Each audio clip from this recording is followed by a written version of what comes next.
샬롬. 오늘 11월 둘째 주일입니다.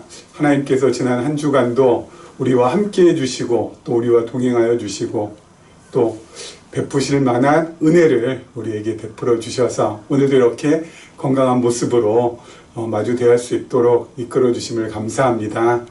우리 지난 시간에 이어서 계속해서 우리 창세기 말씀 우리 살펴볼 텐데요.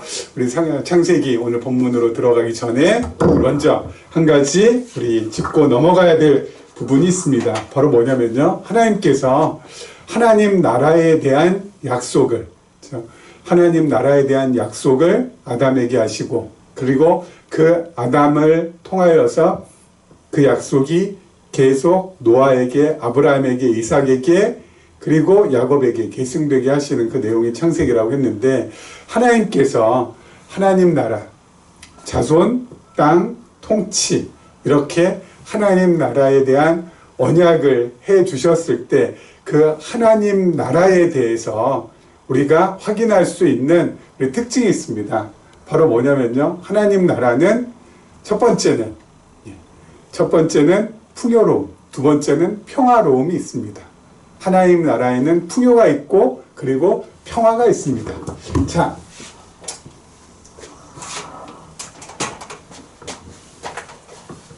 하나님께서요, 하나님 나라를 이루어 주시잖아요.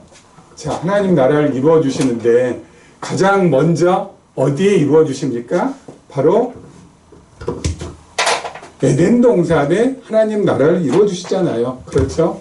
에덴 동산에 하나님 나라를 이루어 주십니다. 이것을 우리는 원형적 하나님 나라라고 합니다. 그렇죠? 원형적인 하나님 나라. 자, 에덴 동산이라는 곳은 말할 필요도 없이 너무나도 풍요로운 곳이죠. 먹고 사는데 걱정이 없는, 쉬고 자는데 염려가 없는 곳이 바로 에덴 동산 아닙니까? 언제든지 먹고 자고 그리고 거닐고 그야말로 풍요가 넘쳐나는 곳이 바로 에덴 동산이잖아요. 그리고 역시 평화로운 곳도 어때요? 에덴 동산이잖아요. 그렇지 않습니까? 에덴 동산이 얼마나 평화롭습니까? 이사야 선지자가 앞으로 장차로 하나님 나라에 대해서 묘사한 말씀이 있습니다. 이것은 이미 에덴 동산에서 이루어졌던 말씀이라고 저는 확신합니다. 이사야 11장 6절을 보면요. 우리가 잘 아는 말씀입니다. 그때에 이리가 어린 양과 함께 살며 이리하고 어린 양과 함께 살며 표범이 어린 염소와 함께 누우며 송아지와 어린 사자와 살찐 짐승이 함께 있어 어린아이에게 끌리며 그리고 암소와 곰이 함께 먹으며 그것들의 새끼가 함께 엎드리며 사자가 소처럼 풀을 먹을 것이며 젖 먹는 아이가 독사의 구멍에서 장난하며 젖된 어린아이가 독사의 굴에 손을 넣을 것이라. 그리고 이건 있을 수 없는 일이잖아요. 지금 현실에서는. 어떻게 맹수와 이 육식동물과 초식동물이 함께 뛰놀고 거하고 독사의 굴에 어린아이가 손을 넣어도 독사가 물지도 않고 완벽한 평화가 있는 그 나라가 바로 에덴 동산이죠. 풍요로움과 평화로움이 있는 것. 하나님 나라가 바로 그렇습니다. 여러분, 이 원형적 하나님 나라는 구약에서 모형적으로 또 이루어지죠.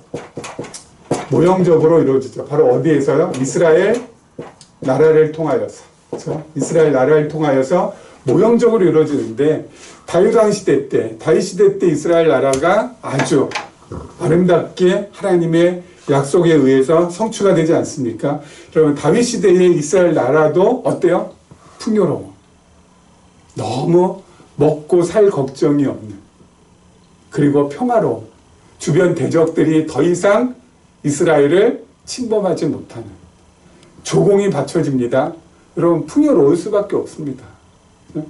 주변 대적들이 꼼짝을 못하고 있는데 거기에 무슨 전쟁이 있으며 무슨 피 흘림이 있으며 있을 수 없는 일이죠. 완전한 풍요와 완전한 평화가 있는 시대. 그러니까 여러분, 하나님 나라가 임하게 되면은 어때요? 풍요로움과 평화는 함께 따라오게 돼 있는 것이죠.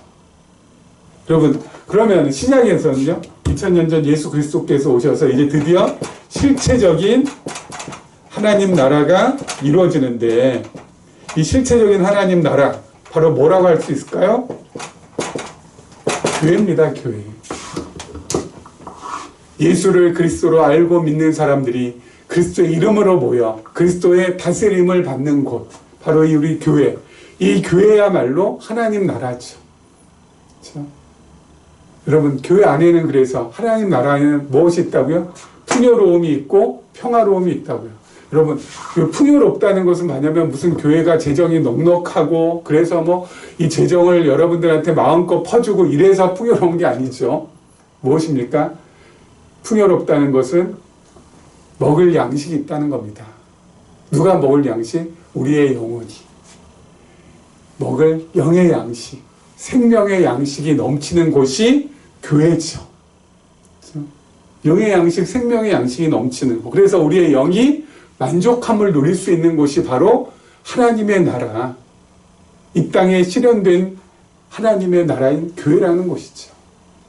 그래서 여러분, 교회는 영의 양식, 생명의 양식이 넘쳐서 이것을 함께 누리고 함께 나누는 바로 그곳이 교회라는 곳입니다. 그렇죠? 특별히 하나님께서 우리에게는 이 시대에 계시적인 관점이라는 선물을 주셨기 때문에 영의 양식, 생명의 양식이 어때요? 더 풍성해지고 풍요로워졌어요. 그래서 마음껏 우리의 영혼이 만족할 수 있고 마음껏 우리의 영혼이 배부를 수 있습니다. 가라지 않습니다. 메마르지 않습니다. 그렇죠? 이게 얼마나 참 감사한 거예요. 그리고 어때요? 하나님 나라는 풍요로움도 있지만 평화도 있다고 했잖아요. 그 영의 양식을 배불리 먹으니까 어때요? 평화로울 수밖에 없습니다. 무엇이 평화롭습니까? 우리 주변은 지금 난리인데, 세상은 막 전쟁통인데, 예? 사람들이 막 죽어나가는데 뭐가 평화로워요? 이 나라는 또 어때요? 이 갈등에 또 휩싸여가지고 네가 낫니 내가 낫니, 응? 네가 틀렸다 내가 틀렸다 뭐 이러면서 지금 엄청난 갈등과 충돌이 일어나기 일보 직전인데 뭐가 평화로워요? 다른 데가 평화로운 게 아니라 우리 안이, 우리 내면이, 우리 속사람이 평화롭다고요. 그렇죠? 영의 양식을 배불리 먹으며 생명의 양식을 우리가 정말 마음껏 풍성하게 누리게 되면 우리의 내면이, 우리의 속사람이, 우리 안이 평화롭게 된다고요. 평안하게 된다고요. 평온하게 된다고요. 그렇죠? 그래서 하나님의 나라가 임하는 곳에서는 무엇이라고요? 풍요로움과 그리고 평화로움이 따라오게 돼 있다고요. 풍요롭고 평화로운 가운데 우리가 생활한다는 것은 이거는 그야말로 우리의 노력의 결과가 아니라 하나님의 은혜의 결과라고 우리가 정말 기억하고 또 기억해야 될 것이죠. 여러분, 이런 것들은 결국 다 무엇을 향하고 있습니까? 바로 저천국, 우리의 본향, 이걸 전부 다 향하고 있죠. 이것은 영원적 하나님 나라라고 했습니다. 영원한 하나님의 나라는 저천국, 우리의 본향, 홈타운. 거기는 어때요? 절대 풍요, 절대 평화. 그렇죠? 절대 풍요, 절대 평화. 굶주린 사람 단 한 명도 없습니다. 그렇죠? 불평하고 불만이 가득한 사람 단 한 명도 없습니다. 그냥 매일이 기쁘고 매일이 즐겁고 매일이 행복하고 절대 평화, 절대 풍요로운 것. 하나님께서 이것을 또 우리에게 선물로 주시잖아요. 이렇게 하나님께서는 하나님 나라를 약속하시고 그 나라를 이루어 주시면서 그 나라가 얼마나 풍요하고 그 나라가 얼마나 평화롭다는 것을 우리에게 알려주셔서 하나님 나라에 대한 소망을 갖게 해주시고 하나님 나라에 대한 그 벅찬 기대감을 갖게 해주시고 그리고 이 땅에 살면서도 그 하나님 나라를 맛볼 수 있도록 하나님께서 우리에게 끊임없이 영적인 풍요로움과 그리고 우리 내면의 평화로움을 갖고 살아갈 수 있도록 해주신다는 것이죠. 이것을 통하여서 결국 궁극적으로는 뭐예요? 하나님 자신을 우리에게 드러내 주시고 계시해 주시고 그 하나님께 우리는 어때요? 영광을 돌리고 그 하나님을 향해서 찬송하며 살아갈 수 있도록 만들어 주신다는 것이죠. 왜요? 그렇게 살 때라야 그것이 가장 하나님 앞에 피조물로서 행복하고 가장 아름답고 가장 멋있고 가장 근사하고 가장 평화로운 상태로 살아갈 수 있으니까 그야말로 최고로 살아갈 수 있으니까 그렇게 만들어 주시는 것이라고 저는 믿습니다. 자, 우리 계속해서 우리 본문 말씀 보도록 하겠습니다. 45장이죠. 45장 6절 말씀. 그런즉 나를 이리로 보낸 이는 당신들이 아니요 하나님이시라. 하나님이 나를 바로에게 아버지로 삼으시고 그 온 집의 주로 삼으심에 애굽 온 땅의 통치자로 삼으셨나이다. 여러분 지난 시간에 말씀드린 것처럼 형들이 요셉을 애굽에 팔았잖아요. 그것을 갖다 뭐라고 했습니까? 그것은 역사적인 사실이라고 했습니다. 그렇죠? 형들이 당연히 요셉을 팔았지. 그래서 요셉이 애굽으로 온 거지. 요셉이 부모 따라서 애굽으로 내려간 것도 아니고, 요셉이 자원해서 애굽으로 여행 가기 위해서 갔다가 낙오돼서 남은 것도 아니고, 형들이 팔았기 때문에 애굽으로 간 거 아니겠습니까? 그것이 역사적 사실이라고 했습니다. 그렇죠? 역사적 사실은 요셉이 애굽에 팔려서 애굽에 가서 정말 고생하고 피눈물 흘리면서 종살이하고 누명 쓰고 억울하게 옥살이도 하고, 그렇죠? 이게 역사적인 사실이게. 그래서 어때요? 형들을 향한 적개심, 복수심 반드시 있었을 것이라고. 그런데 요셉이 총리 자리에 올랐어요. 여러분 총리 자리에 올라서 이제 모든 거 다 잘 됐다. 그렇기 때문에 형들 다 용서해 주겠다라는 너그러운 마음이 생겼을까요? 말씀드렸잖아요. 여러분 복수심, 적개심을 갖고 있는 사람이 권력을 쥐게 되면 어때요? 그 권력으로 더 잔인하게 복수하고 더 악랄하게 짓밟습니다. 이게 사람의 본성, 본능. 근데 요셉은 어때요? 그렇지 않다고요. 그 역사적 사실을 무엇으로? 신학적 사실로 받아들였다고요. 체인지시켜서. 그러면서 분명히 역사적 사실은 형들이 나를 팔았다라는 것이지만 신학적 사실로 옮겨오니까 어떻게 돼요? 형들이 나를 판 것이 아니라 이리로 보낸 것이 아니라 하나님이 나를 이리로 보냈다고. 이렇게 완전히 바뀌어진 거죠. 신학적 사실로. 그렇죠? 여러분 신학적 사실로 받아들이면은 이 역사적 사실은 무화됩니다. 무화. 없어진다고요. 무화. 없어진다고요. 이걸 받아들이면 이게 무화된다고요. 신학적 사실, 역사적인 사실. 형들이 나를 판 것이 그냥 없어지고 뭐만 남게 돼요? 형들이 나를 판 것이 아니라 형들이 나를 이리로 보낸 것이 아니라 하나님이 나를 먼저 이리로 보낸 것이라고. 그것만 남게 된다고. 여러분 이거는 엄청난 겁니다. 여러분 요셉이 육신적으로도 많이 고통스러웠지만 정신적으로도 많이 고통스러웠을 거 아닙니까? 배신당했다라는 거, 버림받았다는 거, 감수성 예민한 시기에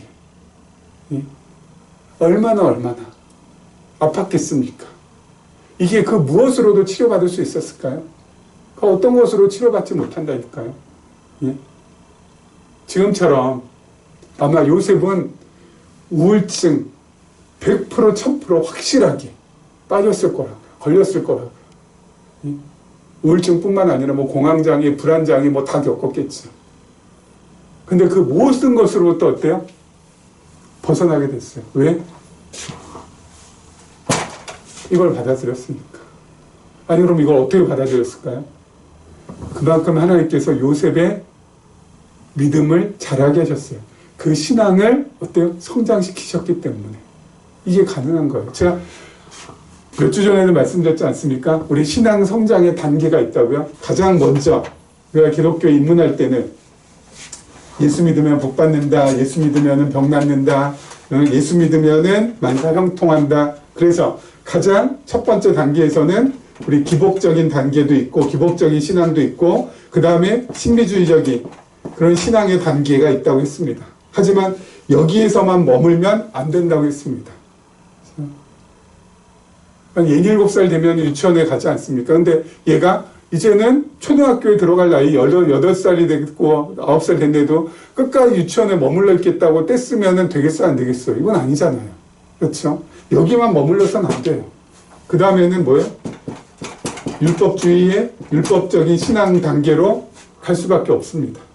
이렇게 해야 된다, 저렇게 해야 된다, 이렇게 살아야 저렇게 돼야 한다 하다가 그 다음에 여기에서만 또 매이면 안 되죠. 그러면 뭐가 됩니까? 바리새인들하고 똑같이 되니까. 여기서 매이면 안 되고 그 다음 단계로 나가야 된다고 했어요. 그 다음 단계가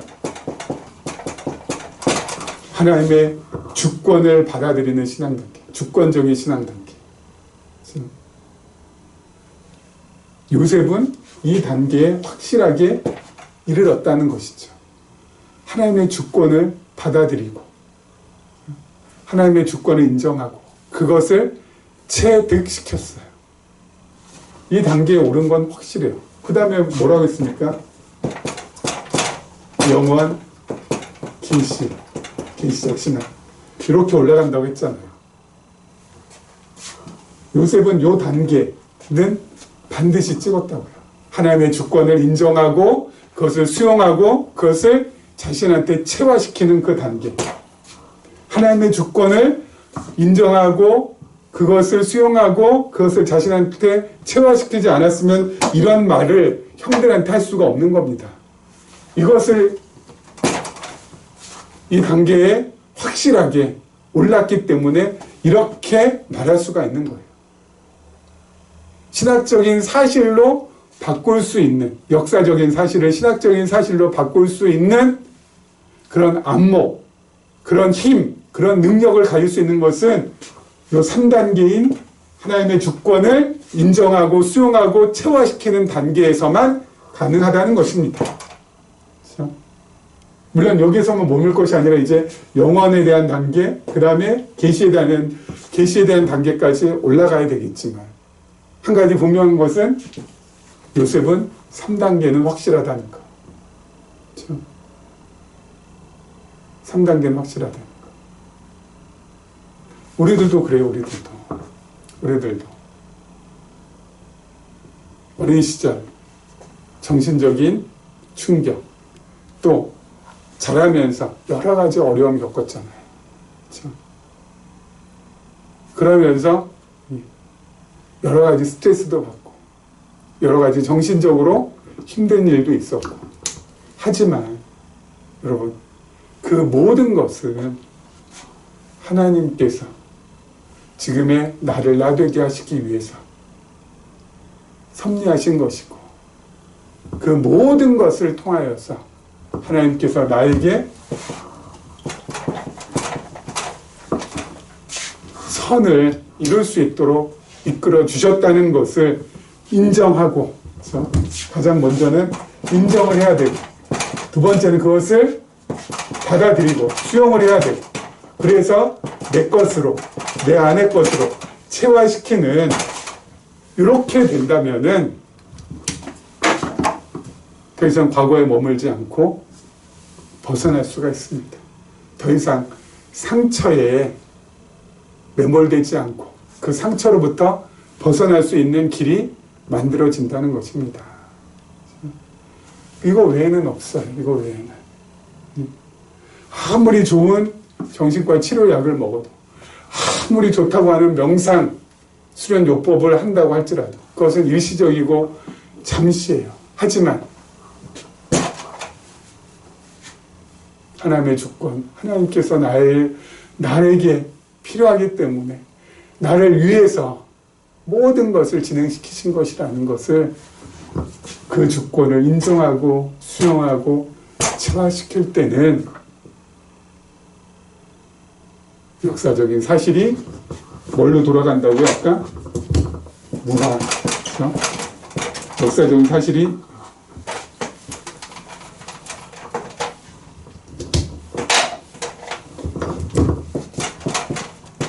무화된다고. 그렇죠? 무화. 아무것도 없을 무. 예. 아무것도 없는 것으로 바뀌어진다고. 무화된다고. 그렇죠? 놀라운 것이죠. 그래서 제가 계시적인 관점 이렇게 계속해서 10여 년 동안 앞에서 외치는 이유는 바로 이런 것 때문이에요. 신앙의 성장이 이루어지면 어떻게 되니까 모든 것으로부터 벗어나고 자유롭고 해방되고 그야말로 나를 옥죄고 있고 얽매이고 있고 나를 붙들고 있는 모든 것으로부터 벗어날 수 있으니까. 그래서 하나님 앞에서 하나님의 피조물로 하나님의 자녀로 하나님의 아들로 하나님의 딸로 정말 당당하게 이 세상에서 가장 멋스럽게 살아가게 되니까 제가 계시적 관점 그렇게 부르짖는 거 아니겠습니까? 자, 우리 그 다음 절 한번 보도록 하죠. 그 다음 절입니다. 우리 9절부터 보도록 할게요. 당신들은 속히 아버지께로 올라가서 아뢰기를 아버지의 아들 요셉의 말에 하나님이 나를 애굽 전국에 주로 세우셨으니 지체 말고 내게로 내려오사 아버지의 아들들과 아버지의 손자들과 아버지의 양과 소와 모든 소유가 고센 땅에 머물며 나와 가깝게 하소서. 흉년이 아직 5해가 있으니 내가 거기서 아버지를 봉양하리이다. 아버지와 아버지의 가족과 아버지께 속한 모든 사람에게 부족함이 없도록 하겠나이다 하더라고 전하소서. 자, 요셉이 아버지에게 아버지의 자손들 아버지가 가진 소, 양, 가축 모든 것들 전부 다 데리고 이쪽으로 오라고. 자, 여러분 요셉 안에 들어오면은 어떻게 됩니까? 요셉 안에 들어오면은 이 흉년 속에서도 이 기근 속에서도 이 굶주림에 죽어가는 그 죽음 속에서도 살 수 있어요. 요셉 안에 있으면은 어때요? 풍족해져요. 요셉 안에 있으면 오늘 말씀해 보니까 뭐라고요? 아버지와 아버지의 가족과 아버지께 속한 모든 사람에게 그런 사람에게 부족함이 없도록 하겠다고. 부족함이 없어진다고.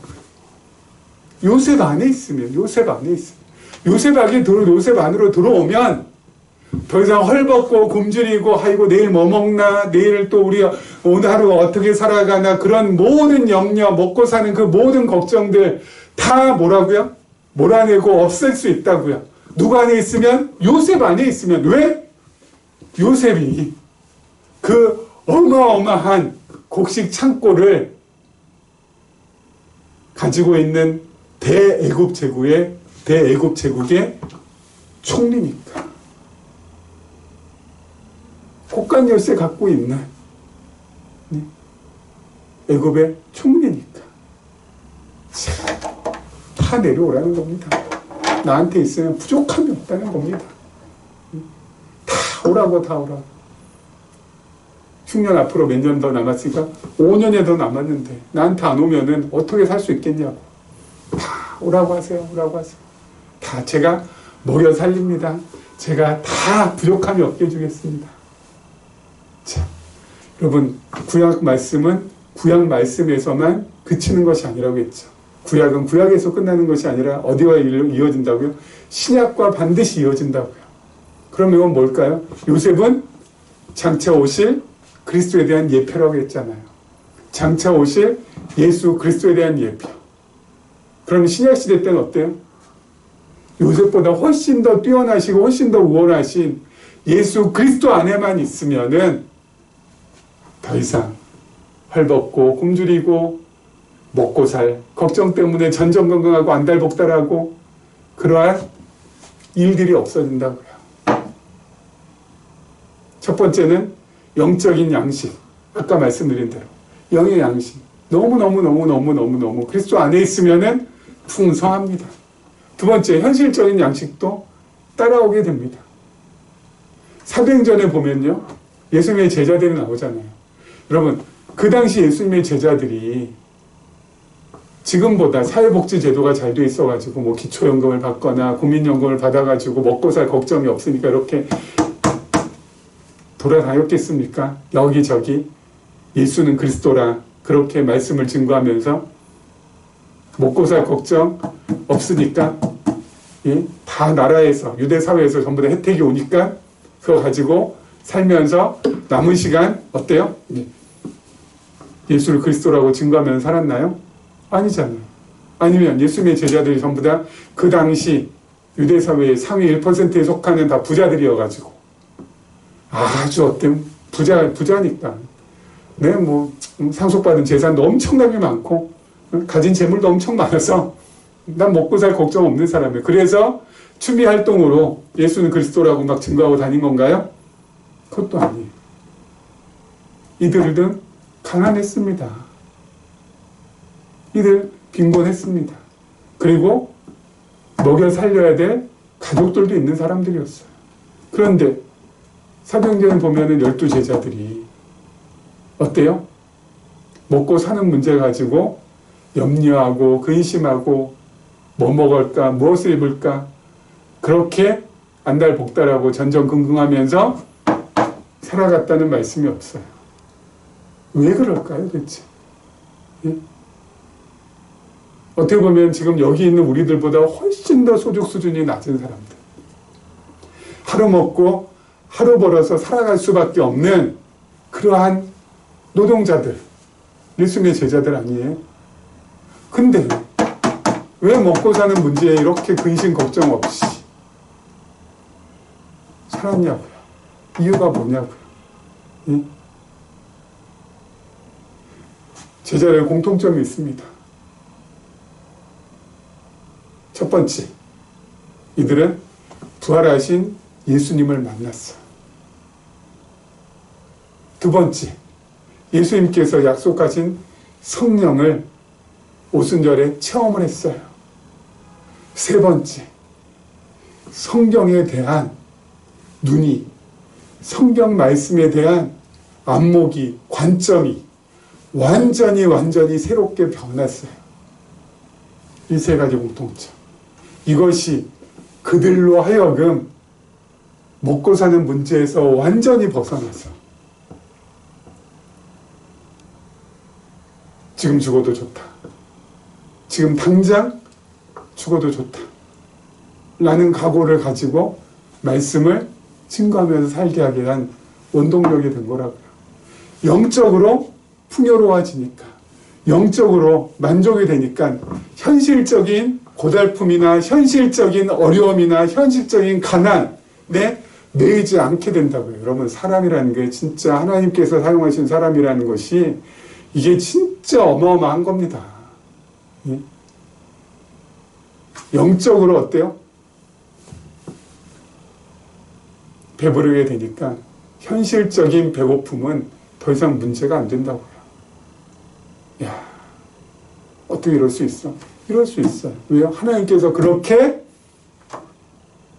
역사에 나가시니까. 하나님께서 그렇게 붙드시니까.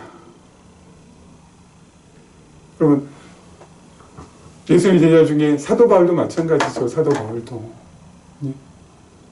바울 사도 같은 경우에도 어때요? 그야말로 최고의 엘리트, 최고의 엘리트여서 따라오는 재물들로 많이 있었을 거 아니에요. 근데 한순간에 다메섹 도상에서 예수님 만나고 나서부터는 어때요? 다 사라졌습니다. 바울 사도의 위치, 유대 사회에서 위치, 나락으로 갔습니다. 먹고 사는 문제에 걱정 없었지만 나락으로 갔어요. 근데 그 속에서 사도 바울이 뭐라고 하는지 아십니까? 우리 빌립보서 4장 11절부터 한번 볼게요. 내가 궁핍함으로 말하는 것이 아니니라 하면서 어떠한 형편에서든지 나는 자족하기를 배웠노니 나는 비천에 처할 줄도 알고 풍부에 처할 줄도 알아 모든 일 곧 배부름과 배고픔과 풍부와 궁핍에도 처할 줄 아는 일체의 비교를 배웠노라. 많이 가졌다는 거, 아무것도 없다는 거, 그게 문제가 안 된다는 거예요. 왜요? 자족한다고요. 자족한. 있는 것에 감사하고 있는 것에 만족하고 있는 것에 하나님께 영광 돌리는 그런 사람이 되었다는 겁니다. 여러분, 세상에는요, 배부른 부자는 없다고 합니다. 아니, 부자는 다 배부르지 않나? 어떻게 배부른 부자가 없을까? 배부른 부자가 없대요. 그럼 어떤 부자만 있는지 아세요? 배고픈 부자만 있다고 합니다. 부자치고 배고프지 않은 사람이 없대요. 아니, 부자는 왜 가진 거 많으니까 많이 먹으면 배부르지 않나? 그렇게 생각할지 모르지만 안 그렇대요. 배고프대요, 부자가. 왜? 늘 더 가지고 싶어 하니까. I'm hungry. 나는 여전히 배고프다. 우리가 볼 때는 야, 저 사람 진짜 평생 하루에 돈 1,000만 원, 아니 하루에 돈 억대씩 써도 평생 그렇게 써도 야, 저 돈 남겠다라고 하는 그런 사람들은 어때요? I'm hungry. 배고프대요. 여러분, 배고픈 부자가 되어서야 되겠습니까? 하나님의 자녀들이 배부른 부자가 돼야지. 배부른 부자는 그럼 어떻게 돼요? 사도 바울이 우리에게 힌트 준 것처럼 자족하면은 뭐예요? 배부른 부자 될 수 있어요. 어떠한 형편에서든지 자족하면은 배부른 부자 될 수 있지 않습니까? 나는 늘 배부르다. 영적으로도 현실적으로도. 오늘 하루 먹을 끼니가 있고, 오늘 하루 입을 옷이 있고, 오늘 하루 거할 수 있는 처소가 있다면 나는 배부르다. 그러면은 부자인 것이죠. 그렇지 않습니까? 형들이, 아니 야곱의 식솔들이, 야곱과 야곱의 가족들이 요셉 안에 있으면은 어때요? 먹고 살 걱정 없습니다. 요셉보다 우월하시고 뛰어나시고 탁월하신 예수 그리스도 안에 있으면 우리도 영적으로나 현실적으로나 메마를 일, 가랄 일이 없습니다. 언제나 풍요롭고 풍성하고 배부릅니다. 그러면 됐지 않겠어요? 그러면 이 세상 살아갈 수 있지 않겠어요? 그것 하나만으로도 우리에게 베풀어 주신 은혜가 너무너무 놀랍지 않으세요? 그래서 오늘 하루도 감사함으로 나갈 수 있게 되는 것입니다. 이런 은혜가 우리 모두에게 함께하기를 주님의 이름으로 축원합니다.